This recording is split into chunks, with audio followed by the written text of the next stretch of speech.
Imagine if your nosy neighbor asked to borrow your state-of-the-art home security system. That's basically what happened between Pakistan and China. Pakistan, in a move that raised eyebrows worldwide, decided to shoot its shot. They approached China with a proposal that was both audacious and eyebrow-raising. The ask to purchase the technology behind China's infamous Great Firewall. Now, for those who don't know, the Great Firewall isn't some ancient structure you can see from space. It's China's digital barrier, keeping the internet within its borders as controlled as a puppet show. Pakistan, apparently feeling a bit left out of the digital censorship party, thought, hey, why reinvent the wheel when we can just buy China's? This wasn't just a casual shopping trip for Pakistan, it was like trying to buy the secret recipe for Coca-Cola or the blueprints for Fort Knox. The Great Firewall is China's crown jewel of internet control, a digital marvel that keeps information flowing like a carefully controlled tap rather than a fire hose. But here's the kicker. China said no. That's right, the country known for selling everything from smartphones to space rockets drew the line at its internet censorship tech.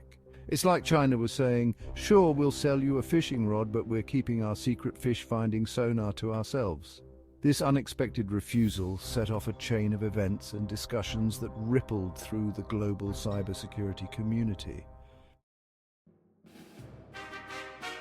So why was Pakistan so keen on getting its hands on China's digital lockdown tech? Well, it wasn't for a national game of hide-and-seek. Pakistan had some serious strategic reasons up its sleeve.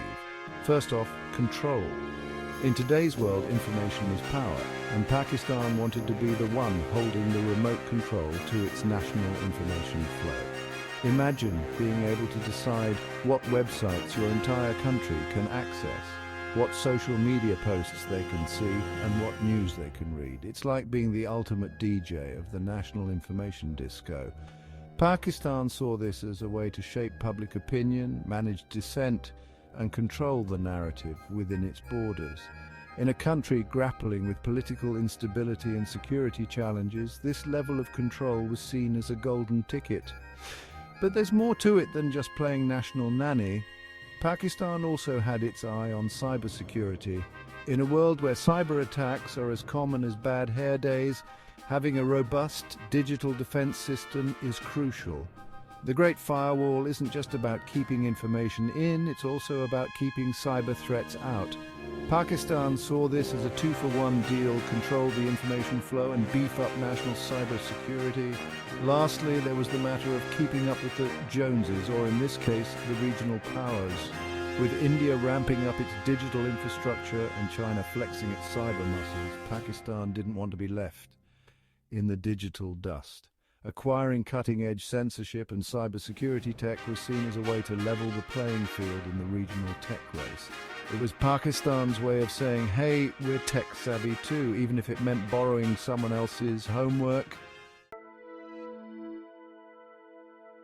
Now let's peek behind the curtain of China's Great Firewall. This isn't just some flimsy digital fence, it's more like a high-tech fortress with lasers and guard dogs. At its core, the Great Firewall uses something called Deep Packet Inspection, DPI. Sounds fancy, right? Well, it kind of is. DPI is like having a super nosy mailman who opens and reads every letter before deciding whether to deliver it or not. But wait, there's more. The Great Firewall also employs DNS spoofing. This is like giving someone fake directions when they ask for the way to a banned website. Instead of telling them, sorry, that's off limits, it sends them on a wild goose chase to nowhere. Sneaky, huh? Then there's IP blocking, which is basically putting up a no-entry sign for certain internet addresses. It's like China's bouncers deciding which websites get into the club and which are left out in the cold. URL filtering is another trick up the Great Firewall's sleeve. This is like having a blacklist of naughty words and websites. If a web address contains any of these no-no terms, it gets the digital equivalent of talk to the hand. But the fun doesn't stop there.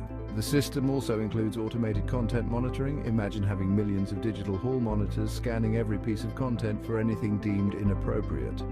It's like having a really uptight librarian watching over the entire internet. Last but not least, there's active probing. This is the Great Firewall's way of playing detective. It actively seeks out and blocks tools designed to bypass censorship. It's like playing an endless game of whack-a-mole with VPNs and proxy servers.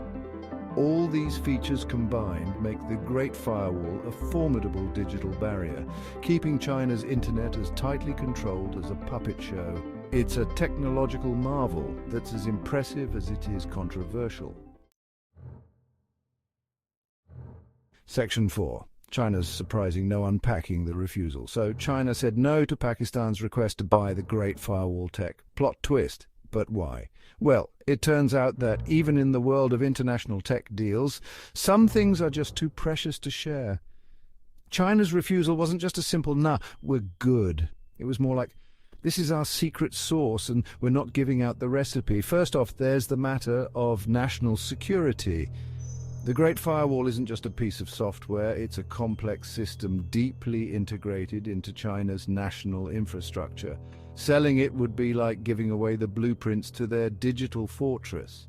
It'd be like Superman handing out kryptonite, not exactly a smart move for self-preservation. Then there's the issue of maintaining a technological edge. China has invested years and countless resources into developing and refining the Great Firewall. It's not just a product, it's a testament to China's technological prowess. Sharing it would mean potentially losing that edge. It's like a magician revealing their tricks. Once the secret's out, the magic's gone. But perhaps the most interesting reason is the potential diplomatic fallout.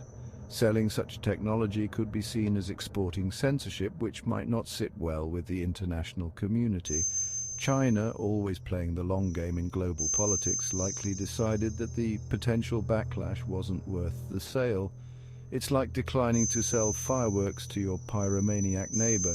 Sure, you might make some money, but at what cost to your reputation and the neighborhood? Section 5, the Great Firewall versus the world, a digital David and Goliath. When it comes to cybersecurity systems, China's Great Firewall is like the Godzilla in a world of lizards. It's not just big, it's in a league of its own. Let's break down how it compares to other countries' cybersecurity efforts. First off, scale. While most countries have some form of internet regulation, China's system is like comparing a kiddie pool to the Pacific Ocean. It's massive, covering an entire nation of over 1 billion people. That's like trying to monitor every conversation in a country the size of, well, China. Then there's the integration with domestic policies. The Great Firewall isn't just a tech thing, it's woven into the fabric of Chinese governance. It's like the digital arm of the government working hand in hand with laws and regulations. Other countries might have cybersecurity systems, but they're often separate from broader policy frameworks. China's approach is more like a digital Swiss Army knife. It does everything from censorship to cyber defense. When it comes to technological advancements, the Great Firewall is like the overachieving kid in class who's always 3 chapters ahead. It's constantly evolving, adapting to new bypass techniques and emerging technologies. While other countries might update their systems occasionally, China's firewall is in a perpetual state of upgrade. It's like the difference between a flip phone and the latest smartphone. They both make calls, but one's living in 2010 and the other's in 2025. Lastly, there's the matter of global influence. The Great Firewall isn't just a domestic tool. It's a model that other countries look to, whether in admiration or concern. It set a precedent for what's possible in terms of internet control. Other countries' systems might influence their immediate neighbors, but China's firewall casts a shadow across the entire digital landscape. It's like the difference between a local celebrity and a global superstar. One might be known in their hometown, but the other's recognized worldwide. Section 6, Global Ripples, the aftermath of China's decision. China's decision to keep its Great Firewall tech to itself didn't just disappoint Pakistan, it sent ripples across the global pond of cybersecurity and international relations. It's like when the cool kid at school refuses to share their awesome new toy. Well, suddenly everyone's talking about it. This move highlighted just how valuable and advanced China's internet control technology really is. It's not just some off-the-shelf software, it's a national treasure that China guards more closely than a dragon guards its gold. The refusal also sparked a global conversation about the ethics of internet censorship technology. It's like China inadvertently became the poster child for the debate on digital freedom versus control. Countries around the world started asking themselves, should we be developing similar systems, and if we did, would we share them?